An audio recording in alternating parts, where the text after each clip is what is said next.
Need your home sold? You need Thomas Meissen and Red and White Realty. 17 years in the business, they're the team you need. 902-233-5111. Thomas Meissen, Red and White Realty, the team to trust. Hello world and welcome to the Wolf's Den today. Today I've got my good buddy Brian Doucette in the studio with us. How are you, pal? I'm good, buddy. Thanks for having me, man. It's great to be back. So you made it through the rock, or you made it through the island again, eh? I did, yeah. Yes I did. Yeah, I had a great trip down to Cape Breton and can't wait to go back. You know. And then you came home and then you decided you were going to add some more to that. Did you go to Bridgewater to see Callahan? I did. They were fantastic. Yeah, me and a buddy of mine from my fire hall went down to, I got to get up and play a couple tunes. That was pretty wicked. Tony and the boys sounded amazing, as they always do. Yes, they did. Yeah, we had a great time down there. So ladies and gentlemen, my buddy Brian here, he's from Cape Breton Island, Nova Scotia, and yes, I did call it Cape Breton Island because that's what it is. Hell yeah. It's not our problem, not everybody can figure out how to build a bridge. Exactly, right? How long have you been up here?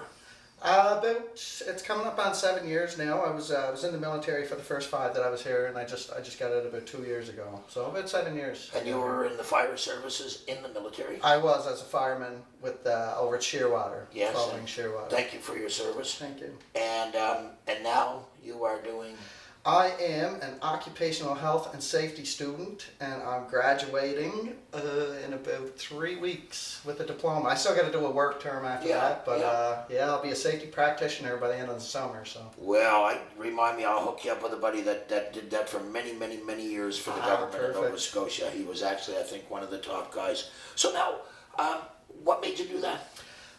Well, I mean, from firefighting, I kind of had a bit of a grasp of a lot of the stuff that we were doing, anyways. Like when it comes to inspections and alarm tests and fire extinguisher inspections and stuff like that. Sure. Like I already had a lot of experience at that stuff, anyways. And when I was looking for something to do in school, and I decided I was getting out of the military, that kind of caught my eye, and I was like, well, I kind of. I already know some of that stuff, so... Yeah, well, I mean, a lot of the best practices, and let's face it, a lot of stuff with building inspections, a lot of it does relate to fire. Absolutely. And exits and stuff like that, and accessibility and all of that, so that's all included in it. Tons, and I'm not saying I know, I definitely learned a lot of things, though. I didn't show up the old pro or anything like that. My teacher, Dave Campbell, was amazing. He was pretty much the coordinator for us and stuff, and I definitely learned a lot. So excellent. And you're going to graduate soon?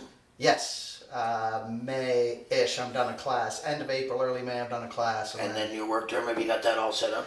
No. I got some lines out there. I'm waiting for somebody to call me for an interview, so hopefully it comes out soon. Yeah. And now, I take it, will you open your own business when you're done? Will you go to work for somebody else? What will you do there? I'm not really sure, to be honest with you. I'm thinking I'll try to get on somewhere that's kind of already established, and that way I can kind of learn the ropes. You know what I mean? You could also do a side business of home inspections, open up a home inspection business, because you'd be doing basically the same thing. Yeah, that's very true, and I have thought of doing something along them lines. I just, I was in the military for 21 years. That's really all I know work-wise, so I would like to get out for at least a little while and kind of learn what civilian life is like. The last 2 years is really just kind of, I love the military. I love all the guys that were in the military with me, and I got family that will be family until the day I die, even though I'm not going back to the military. But when you're in the military, you're kind of secluded from a lot of things. An example is all your medical stuff is done with the military. All your dentist stuff is done with the military. When you get off of work on Friday, you're going out with military guys. So I found the last 2 years really eye-opening as to there's a rest of the world. Civilian life. Yeah, it's been pretty exciting. Well, I was never in the military. My father used to tell me there was no life like it, and I thought, I'd heard about Edmonton and the jail there, and I figured I really didn't want to go there, so I didn't bother joining. But I grew up around the military. I had family that was military. When I was 17, I moved to Moose Jaw, Saskatchewan, home of the Tudor and home of the Snowbirds. Oh, yeah. So I've been around the military pretty much my whole life, and I understand what you say when you say civvies don't get it, because you guys are you're together as brothers, and you're put in situations where you have to know that the guy behind you has got your back. Absolutely, yeah. Right? And you can't say the same thing in civvy life. Not that people don't have best friends that'll have their back and everything like that, but it's a completely different mindset. Absolutely, yeah. And I can honestly be, I'm very proud to say that I'm not a hero, but I've sure hung out with a lot of heroes. And I've got, yeah, like you say, I've got brothers and sisters that I will die and have these people as family. So that's something that I really treasure about the military, the camaraderie. And if there's something that I were to say, I mean, I miss a couple things about the military. I'd be lying if I said I didn't miss anything, but the camaraderie portion is definitely at the top of the list. So yeah, well, you know, and again, being around the military for as long as I've been, you can really see the bonds that get made with people. I mean, let's face it, you know, there's times when, you know, they're the closest person to you for a long, long time. So I mean, you know, it's either you're gonna form a bond with the person or you're gonna absolutely hate them. And in the military, you can't afford the second one. You need to be able to love this person and to be able to say that's my buddy. Absolutely. You know? Yeah. The fire hall was really great for that. I really, when I was at the fire hall, it was like again, the family thing, right? Because I mean, we were working 240 hours a month. So like that's saying your fire crew, you're with them 240 hours a month. If there's somebody in there that doesn't fit in, or you know, one person can create a lot of havoc.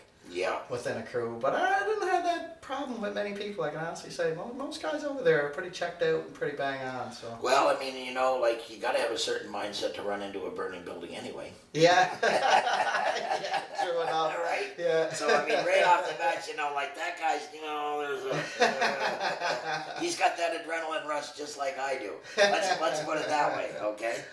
You know what? And it's kind of funny because.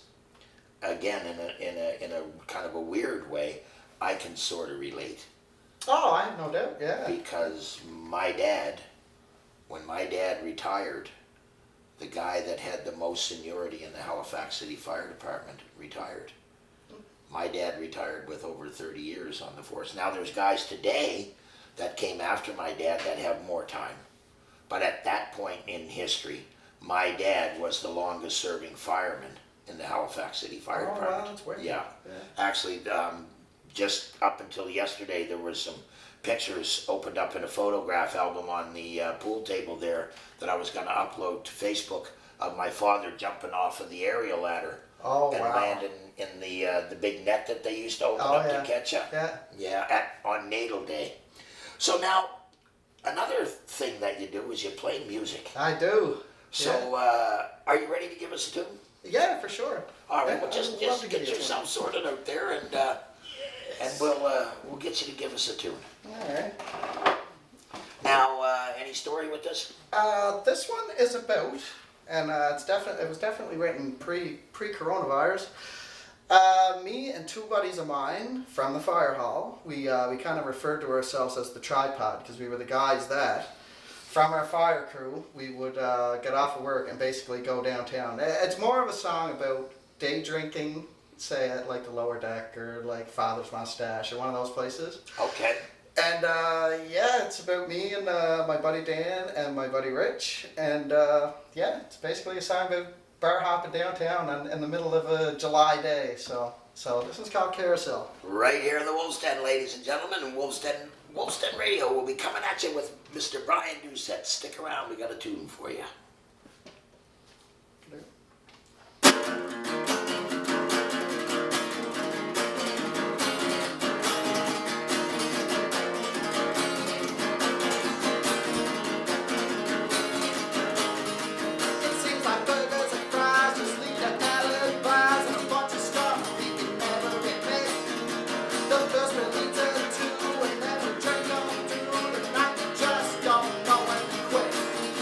Why use the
carousel, keep spinning around like a carousel. Records can't be potted if the cops are barking at all. Well, we keep spinning around like a carousel, keep spinning around like a carousel. Letters and song, if I was learning, mistakes can be fun as hell.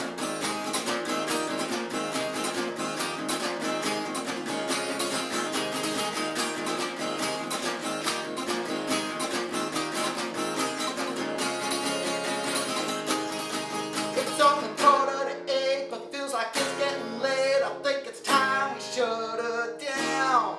We started just past 11, barely made it to 7, and been to every pub in this town. But the sun is still shining, so I doubt we hit one, cause we got the perfect fix.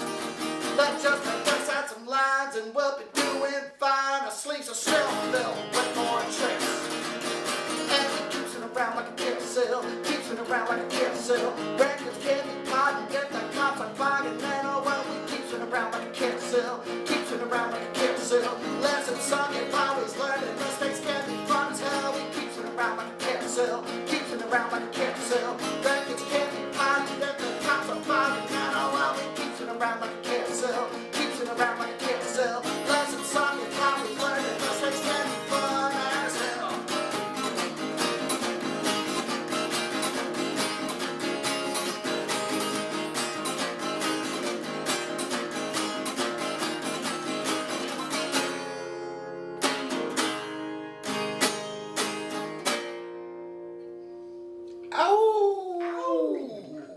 You raised your family here, you lived here for 30 years, and now it's time to sell. You need the team that can get you the most for your money. You need to get Thomas Meissen at Red and White Realty. Him and his team have over 17 years experience in the business, and they will leave nothing on the table.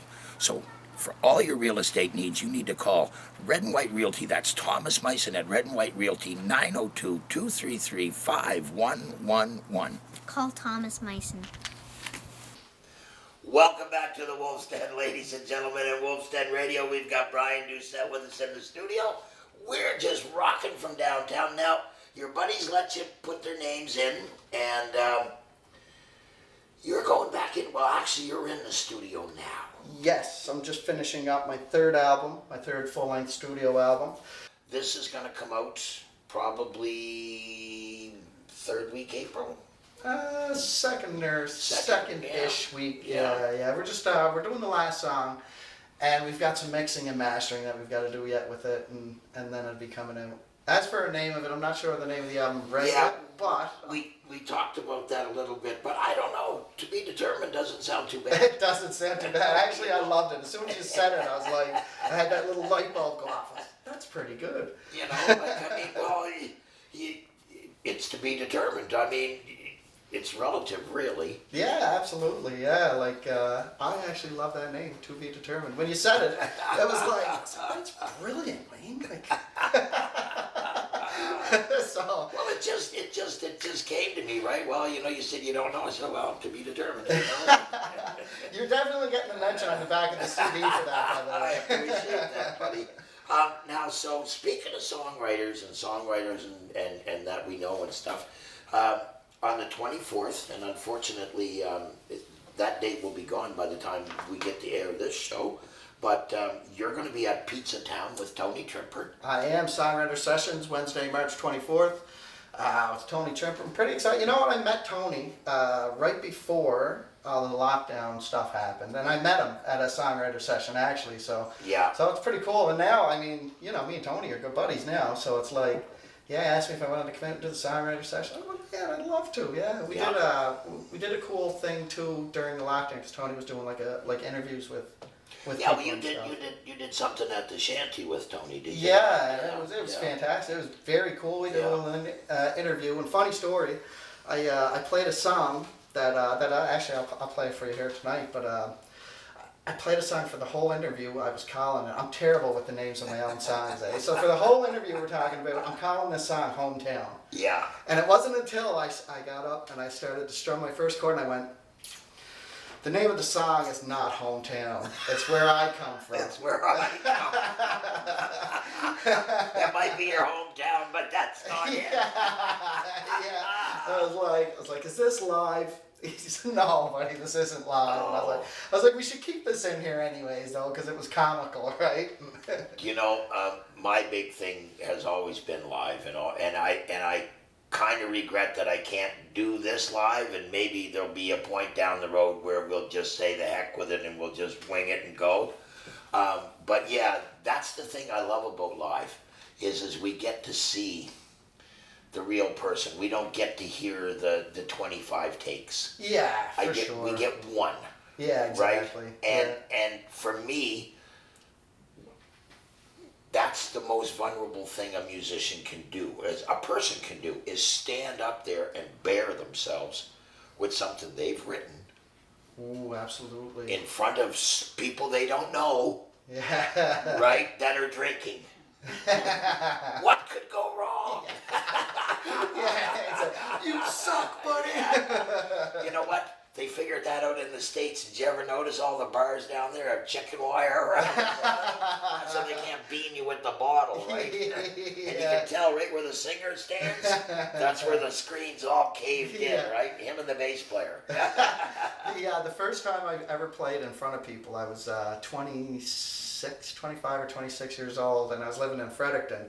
And me and one of my best friends in the world, Corey Wilcock, God rest his soul, he came with me, and I was like, I want to go out there and play my songs. And he told me when we were going, we went to this bar called the Phoenix in Fredericton. So Corey's, all right, you got this, bro, you got this. And I get up there, and it was the worst. I played 5 of my own songs. When I started playing, there was about 50 people in the bar. By the time I got to my second song, there was about 25 people left in the bar. By the third song, there was 5 or 10. And by the end of my set, 5 songs, it was just my buddy Corey sitting there in the chair, going, yeah, no boy, buddy, and all that. I was like, I'm never doing this again, is what I'm thinking, right? I'm driving home, I was taking Corey home, actually, and Corey's like, dude, man, he's like, just sweat it out, or shake it off, man, you'll do better next time. I was like, did I play bad? He's like, no, man, you didn't play bad at all, they just don't know you, kind of thing. And I was like, I drove home heartbroken. I was like, man, I'm never going to do this again. And the next day, for whatever reason, I said, I'm going to go to this open mic. It was at a place called Sour Grape in Armagh in Brunswick, and thank God I killed it. Every bunch of people got up, so I was like, whew, all right, I'm going to retire after all, you know?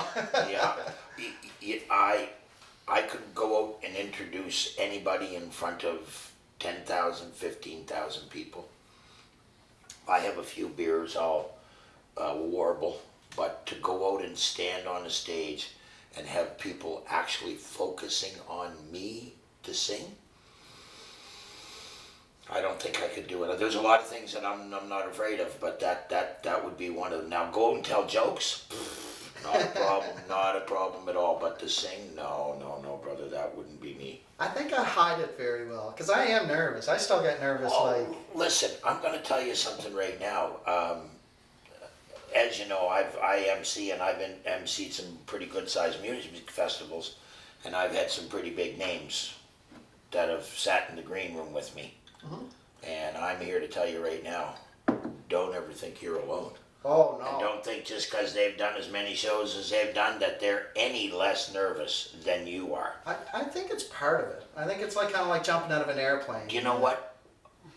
I was told when I first started in this, because I get sick for about 5 or 6 seconds before I got to do it. Like at Kemp Shore, there was a little setup, and I had to walk down a little hallway and then around a corner out onto the stage. And from where I picked the microphone up to the end of that wall, which was about 5 feet, those were 5 of the heaviest steps I ever had to take.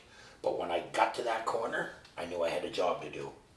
And a switch would go on, and I could walk out the door. But those 5, 6 feet, oh boy, it wasn't good. Yeah. And I seen people sitting backstage with like 10 or 15 minutes before they had to go on and pace or chain smoke or drink or just sit there. And then other ones would sit there with a glass of water and a straw and blow bubbles to get their voices, get their breathing and that ready, right? Yes, that's some funny. Doing funky noises and that, but others outside throwing up in the bushes. And big name people Okay, so don't ever feel that No. you're alone And there. I think when you get to like if you get to the point where you're going on there and you're not a little nervous, I don't know. I don't think that's not exciting. You know what I mean? I No. kind of like that, like kind of conquering it and going out there and just here goes. I like that feeling. You know what I mean? So I wouldn't want to get to the point where I'm not at least a little nervous. You know? I was told, and that's what I was going to say. I was told if you're not a little bit nervous and if there's not a little bit of fear and a little bit of energy in you, then you don't care. Yeah, like. And then if you don't care, then why bother be there? Yeah, exactly. Do you feel a little bit nervous? I do feel it. Yes, That's good. Every time I go out. That's good because I'm going to get you to play a song. Gotcha. Well, Ladies and gentlemen, Mr. Brian Doucette right here on Wolf's Den Radio. This one is called Not Hometown. Not hometown, okay. Where I'm from. It's dedicated on my Glace Bay folk. There you go.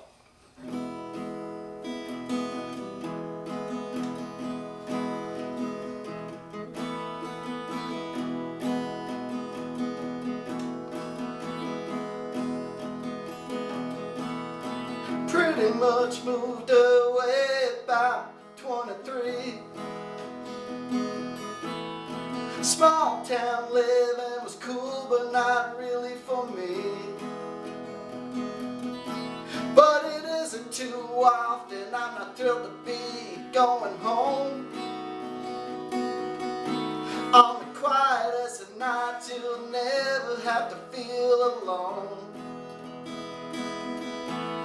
When all of your friends are just a short drive away, reminiscing with someone new every day, hearing all the gossip and the going-ons around the bay. Back where I come from,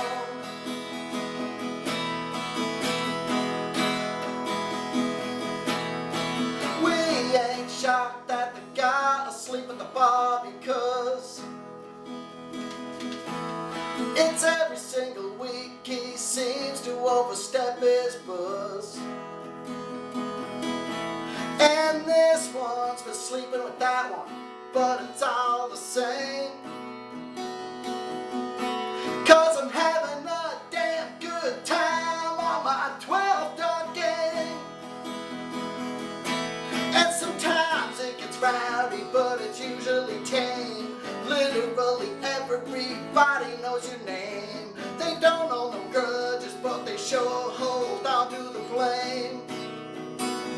Back where I come from,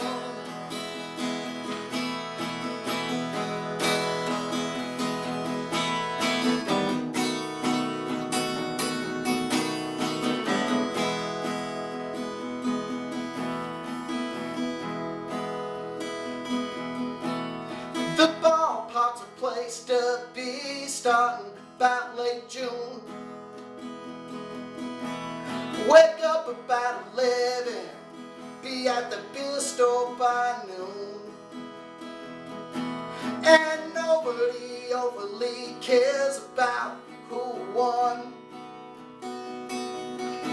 'Cause it's all about good times on the tailgates until we're done. And we sure miss our buddies who just couldn't be here. But the opioid crisis got the whole town in fear. There's still lots of love, but I wish they'd look in the mirror. Back where I come from, back where I come from, back where I come from, back where I come from.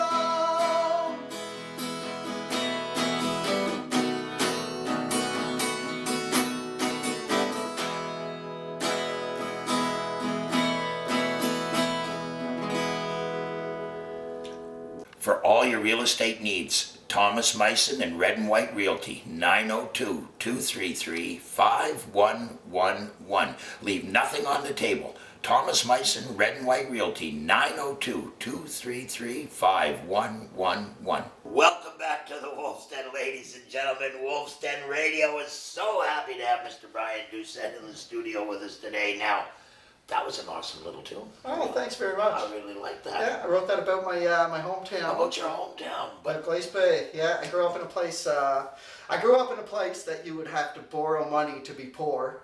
A place called Caledonia.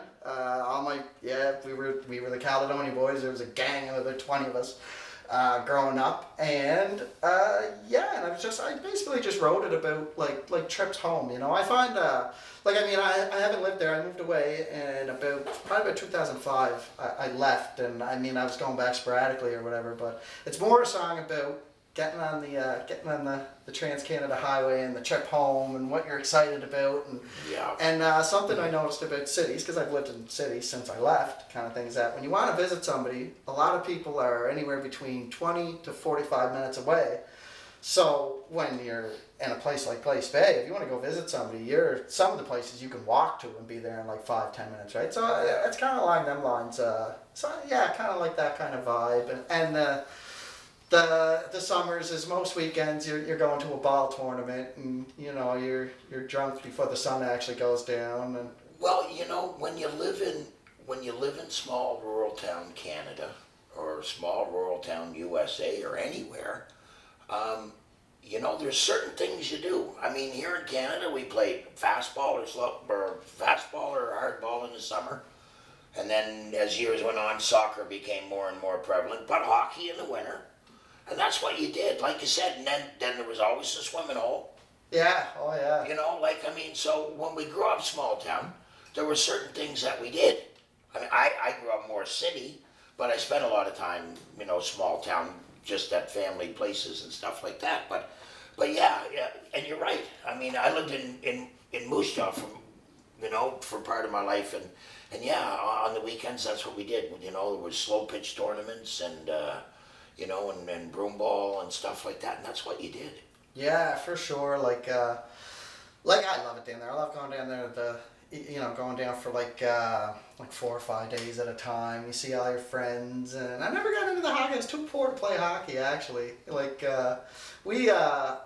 Me and most of my friends played basketball for that very reason. It's because we could afford a basketball. You could buy a ball, but you couldn't we weren't getting in it. There was some pond hockey. We used to play pond hockey at a place called the Bog, which is actually a lot nicer than what it sounds like. Yeah, we used to, we played hockey down the Bog. We drank underage at the Bog. Some people even lost their virginity at the Bog. Yeah. Well, we all had our bogs. Oh yeah, for we sure. all had our places where we'd go in the woods. You know, like I lived really close to a graveyard, and right in the middle of the graveyard was a big patch of woods. You know, the liquor store was like 500 yards away from the graveyard. It was meant to be there. So, I mean, God ordained it. That sounds like it was that wood patch was tactically placed, actually. Yeah, boom. But we all had our hometown thing. Now, when you were growing up like that, where was music at in your life? It was definitely there. Like I had, growing up, when it came to playing guitar, I didn't really start. I started when I was 11 years old, but quite honestly, I had this fake top hat, and I would hang half a pencil out of my mouth and stand in the mirror and pretend to be Slash and jump around my room. I had no idea. I might have known one chord, but I never played it because I was too busy doing poses. Too busy being cool. Yeah, with what was supposed to be a cigarette hanging out of my mouth. I didn't actually start playing. A friend of mine, a good buddy of mine that I don't get to see enough, Brad McDonald, started teaching me guitar, and he taught me this, which was wrong at the time, but it got me interested, and it was. I can't even fake it now. I can play it now.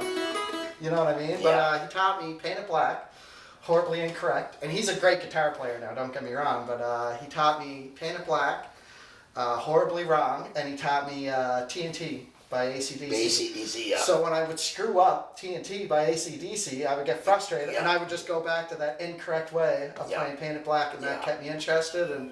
And before I knew it, I was starting to piece together songs and stuff like that. I didn't actually start singing and playing guitar at the same time until I was probably about 25 or 26 years old. And I didn't start, I've been writing. I was in elementary school writing.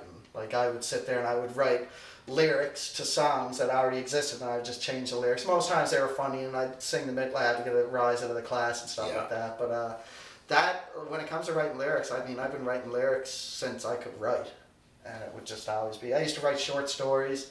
They were called Grandma, and it wasn't about either one of my beautiful grandmothers. It was like a horror story. Oh, okay. Kind of thing, and I think I had like probably about 10 of them.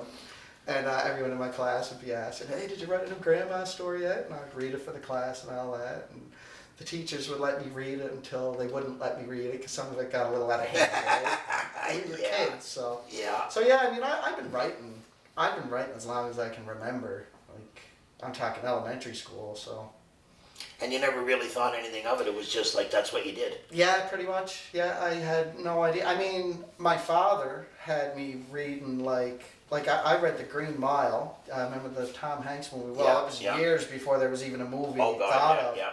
And I was probably about 7 or 8 years old. And when I read The Green Mile, it came in like 6 or 7 different like volumes, like different short novels kind of thing.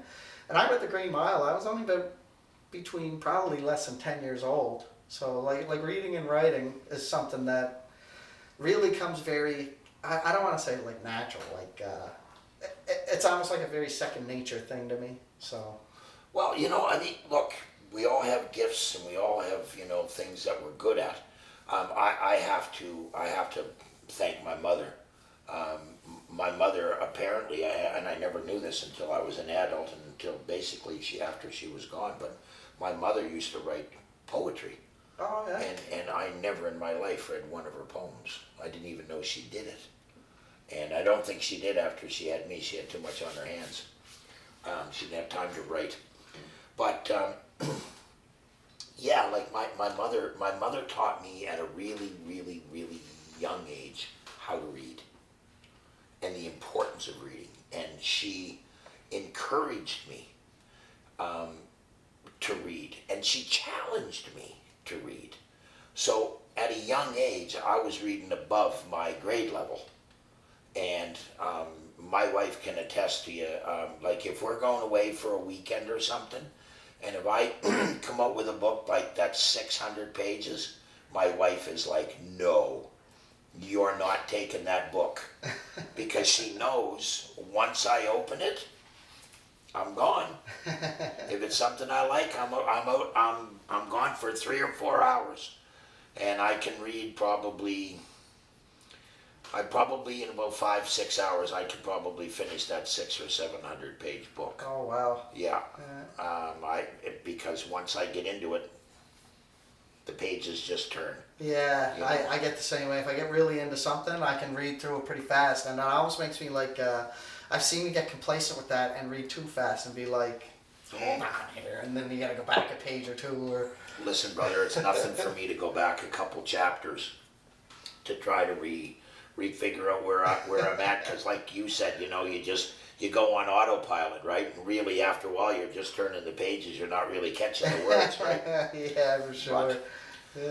But yeah, I think it's an amazing thing when people can write and they can, you know, my wife's brother is a machinist. He could take a square piece of metal and see a round ball in it. I see a square piece of metal. But I might be able to chop the corners off of it. There's your ball. But hey, buddy, have you got another song for us? I sure do.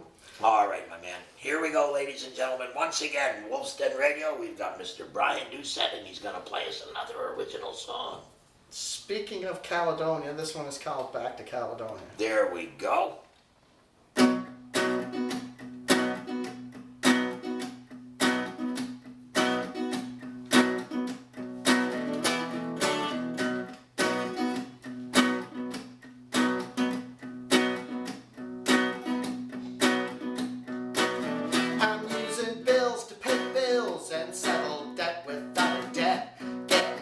Above waters just to place my head. My phone's ringing off the hook.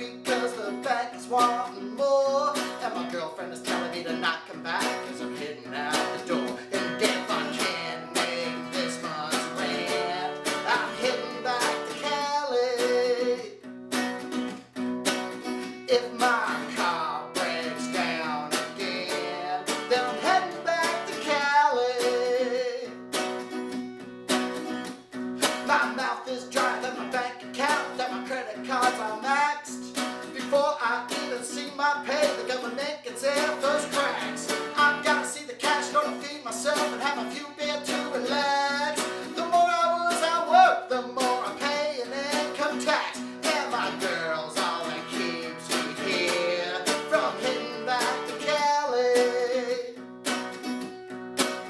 I'm always walking around in fear, so I'm heading back to Cali. There's 24 rush hours in the day and traffic just stands still. Good times cost a fortune if you're looking for a thrill. Even if I made it somewhere, not like I find somewhere to park. And these streets are not the kind of streets you travel out of the dark. Ugh.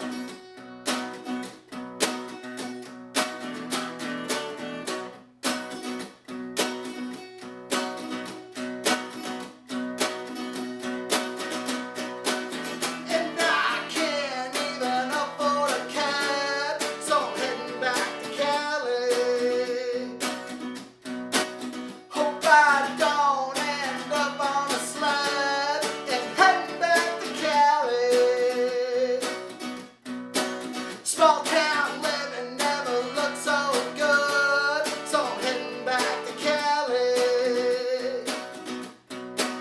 And I keep asking myself if I should move to Cali.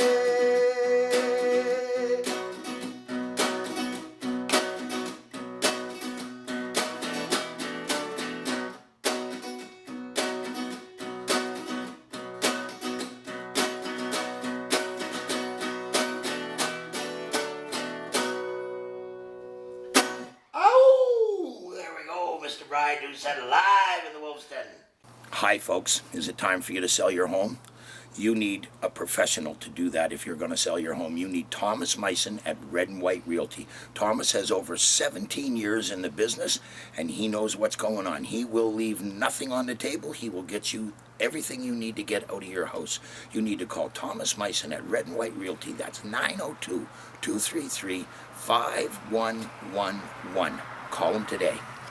Welcome back to the Wolf's Den, ladies and gentlemen. We've got Mr. Brian Doucette in the studio today. We just heard a song, Going Back to Cali.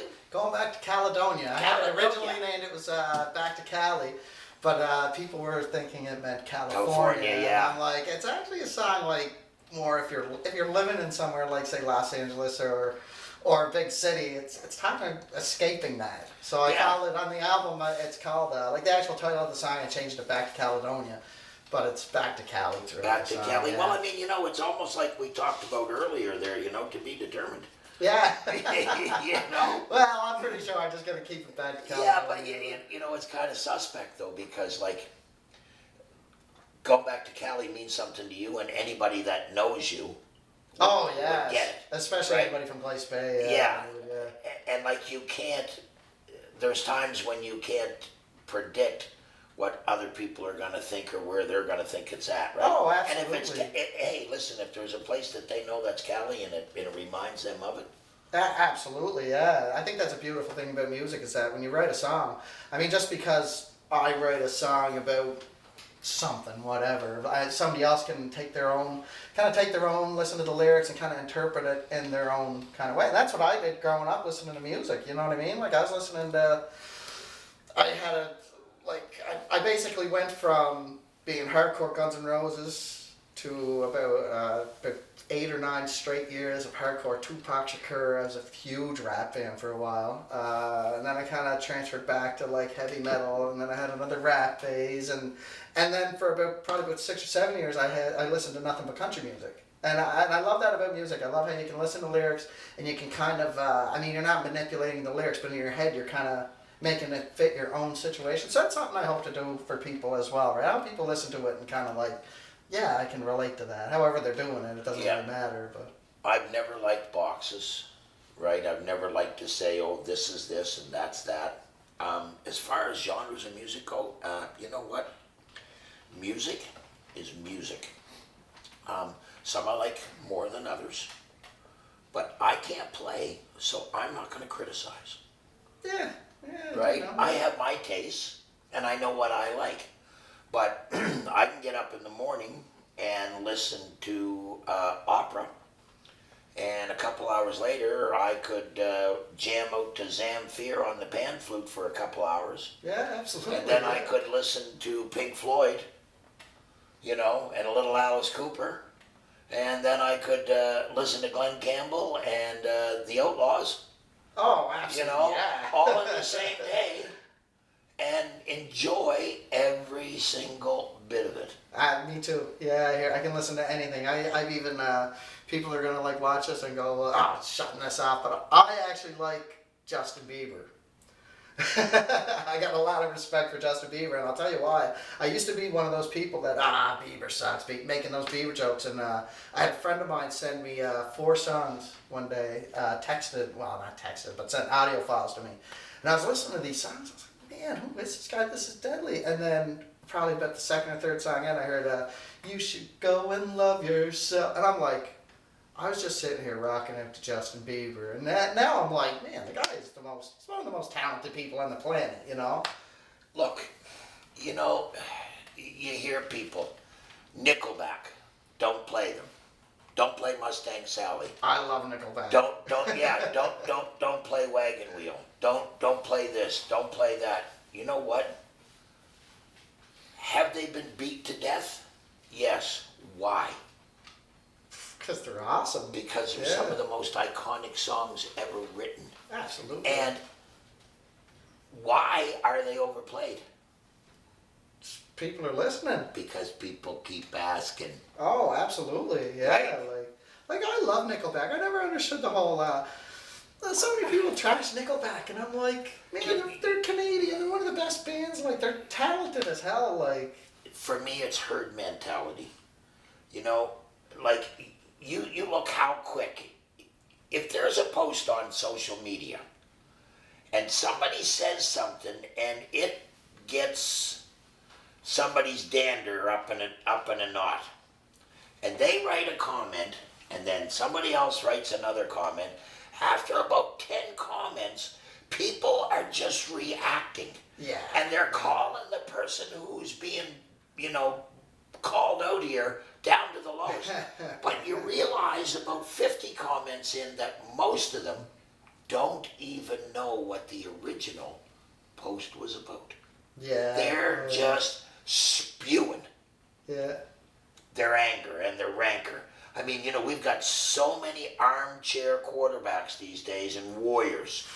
Yeah, Okay? absolutely. Trust me, growing up in my day and age, I guarantee you, they weren't all up in your face about it. No, Okay? exactly. They were little mice that ran away and didn't say anything. Yeah. Right? But now, Oh, the everyone's got muscles. keyboard work. Oh, kick your butt. Yes, you will. Bring it.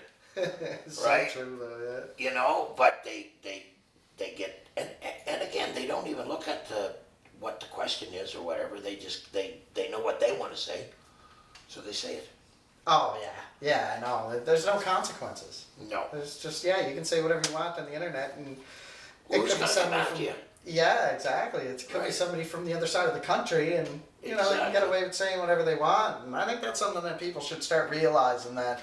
I mean, I've had my little battles on there too, but I've backed away from all that because it's just too stressful, and I don't see the point of it. I try never to say anything negative on there, but the thing that amazes me is how many people that I've known for many, many, many, many years that I had no idea were microbiologists and Infectious disease infectious disease experts and know all about these things, right? Like it's just amazing. Yeah, for sure. Absolutely. Yeah. Now, my brother, you've got a big show coming up in April. I actually got a busy. Yes, I am playing at the Carlton on the 16th of April with my good buddies in Callahan, another amazing band. I've got the best band that a guy could ask for. They're amazing. I got Greg Hines on lead guitar. I've got Kara Hines on keyboards, and we just picked up a new amazing dude on the home drum. His name is Dan Cameron. Played with us a couple weeks now. Fantastic. That's in April, on April 16th at the Carlton. And the Carlton is a huge deal, man. Like, I don't know, because again, I was in the military and I loved the military, but I think I was a little secluded from the Halifax music scene. Like, I never met a lot of the people that I know now until I got out of the military. So when I first message to Carlton. I had no idea what I was getting myself into, and it wasn't until after that people were like, "Bro, you're playing the Carlton," and then I started looking. It's like Blue Rodeo, J.P. Cormier, and Brian Doucette. You know what I mean? I was like, so that's a huge gig for me. That's really something. Even the rest of the band, Greg and Kara, when I told them we were playing the Carlton, the two of them were like, "Dude, that's awesome!" And I was like, It's "Yeah, it's a big step. Like big I mean, deal, I played the Cohen, did 2 comedy shows at the Cohen, yeah." and I mean, for me, that was the pinnacle. The only place that I could play for me that would be bigger would be Neptune. Oh, yeah. That would be, like I did side stage Neptune stuff back when I was a teenager, but yeah, to do main stage acting on Neptune, that would be the bomb, baby. Oh, I bet, yeah. But being on the Cohen, being out on the stage at the Cohen was pretty amazing. Yeah, and I was talking to Mike Campbell too. Mike Campbell was Mike and Mike. I had no idea when I was talking to him. I was Much like, music. yeah, I was like, oh, he was one of the first Much Music DJs. So I was like, I probably would have. Well, you know what? I'm kind of glad I didn't know that. I might have been a little more nervous talking to him if I had known who he was. And, Yeah. but yeah, I really appreciate the Carlton bringing me and my band and Callahan. That's going to be a wicked night. It's gonna be a wicked night. I'll have to talk to my social coordinator and see if we can't maybe book a weekend downtown in Halifax and try to get tickets and come in to see that. Oh, that'd be great. My brother. Thank you. Thank you so much for having me, Wayne. I had a great time here. This was awesome. Yeah. You know, I mean, I feel like we're just continuing on from either an evening down at the shanty or an evening at Pizza Town or wherever we normally run into each other. Again, I want to thank you for stopping into the Wolf's Den and at Wolf's Den Radio, and I want to wish you all the best. And before I go, there's something else I want to say to you. Tomorrow is a big day in your life. Oh yeah. Is that all right? Can we mention that? Yeah. Tomorrow, I had my last beer a year ago from tomorrow. So tomorrow's my year anniversary. You've heard so many songs of me talking about beer and drinking and stuff, and I don't even drink. But I quit drinking about a year ago, and it wasn't to lose weight, if you know what I mean. And I think something I'd like to say right now is that if you feel like it's getting out of control, then it probably is. And if I can do it, you can do it too. Trust me. So Brian, you got some stuff coming up. You want to let us know about what do you got going on? Well, we were talking with the Carlton. That's coming up. Songwriter sessions with Tony. I'm playing. Me and my band and Callahan again are playing at Monty's on the 15th of May, and in June I'm hosting. Actually, it's kind of my first festival. I'm sorry I didn't bring this up. Oh no, it's all good. I'm playing something called. Well, I'm coordinating something called Stock, and I've got support from the Cape Breton Music Industry Cooperative down CB Mike down in Sydney. I've got 4 other amazing, some of the best talent on Cape Breton Island playing with me. I've got John Hines.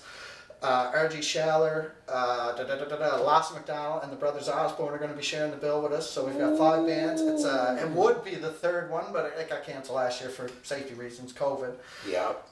And my band, Greg, Kara, and Dan are coming down with me to play the gig, and it would have been the 3rd if it hadn't have been canceled last year. And the funny story with the name Stock is that when I started calling it Stock a couple of years ago, it was a joke, and anyways, we played the gig, and it was alright. There's a couple people there. A great venue. It's at Caledonia Club in Glace Bay, and anyways, it was just a joke to be calling it Stock. But then when the next year was coming around, people were asking me, "Are you doing Stock again this year?" And I was like, "Yeah, I'm doing Stock." And I kind of played it off like, "Oh, of course, Stock. That's my thing," kind of thing. But that's how the name ended up sticking anyway. So, but yeah, that's going to be in June. So I've got Monty's in May 15th, Stock in June. I've got something kind of what week in June is that? Do you know? That is June 19th.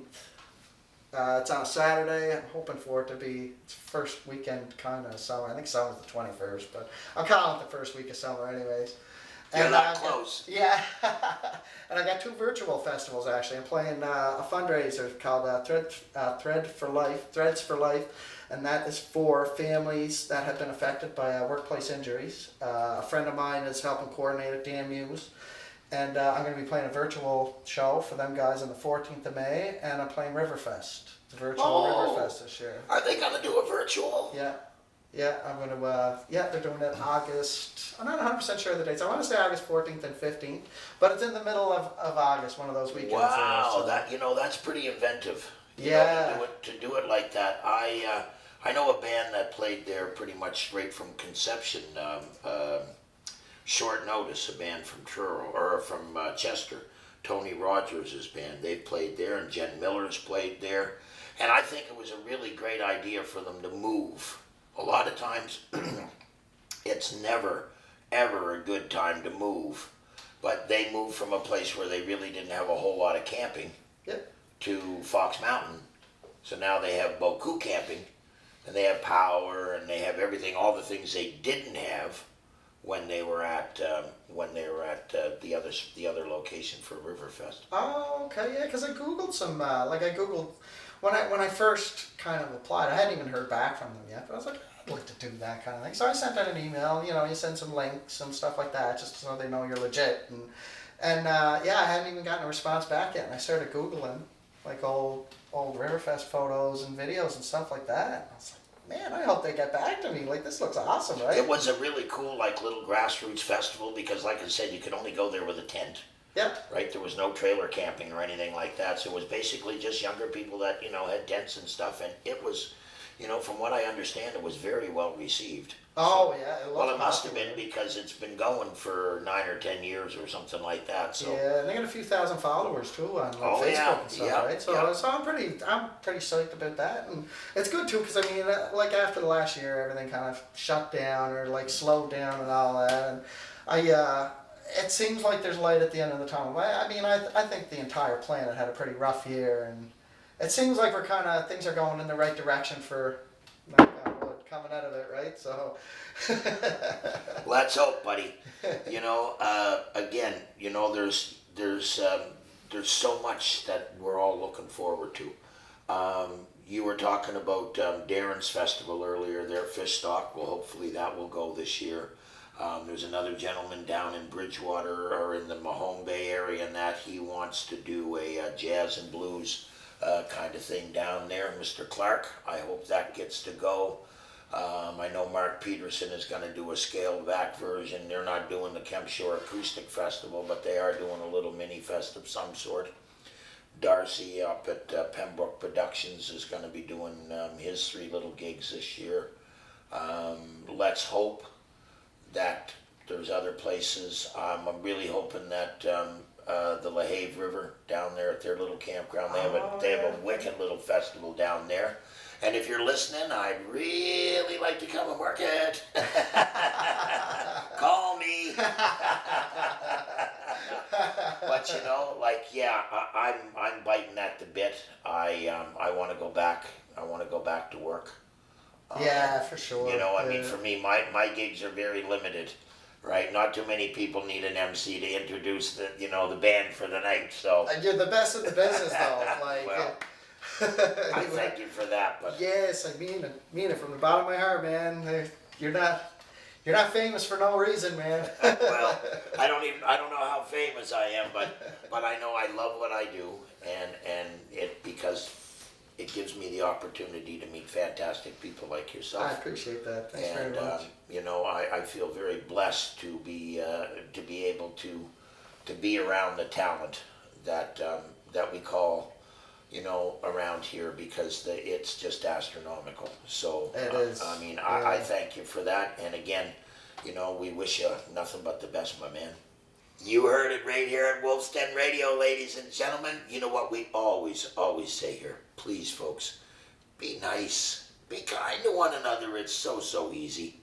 And the bubble's getting a little bigger, but you still got to keep it tight. And inside that tight bubble, please don't forget to hug the ones you love. And my buddy, Mr. Ken Tobias, always says, if you got to get a little bit of love, then give a little bit of love. Thanks for stopping in, and we'll catch you all next week. Bye-bye. And if you got a song, I sure do. That'd be wicked. Yes, I play my first, actually it's my second single off this album, but it's my first official music video. It's for a song called Broken Heart Games. There you go.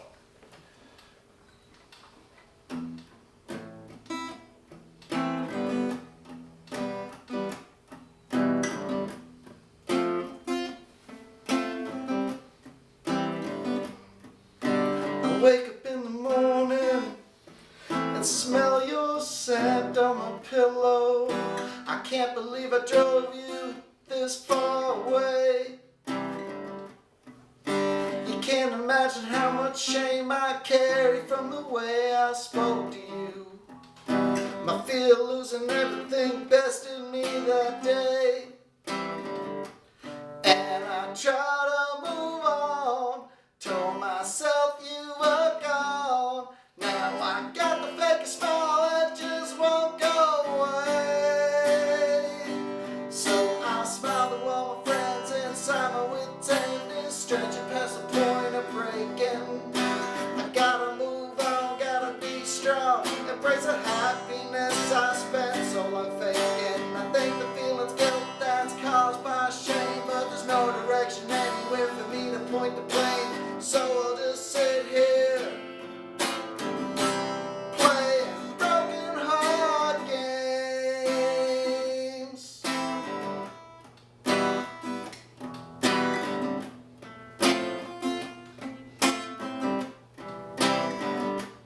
I got drunk and started texting with 3 women last night.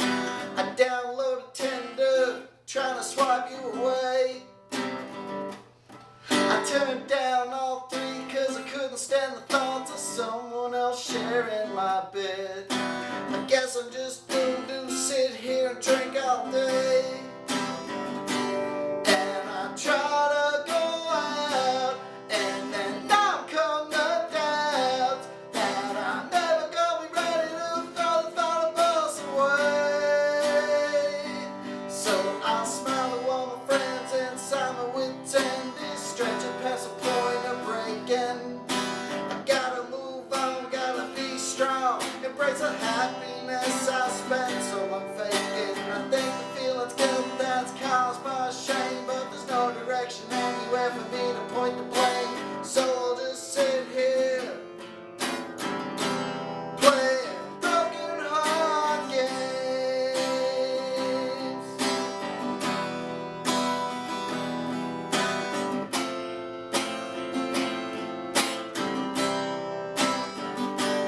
And I know getting over you's next, but I'd give anything for just one text.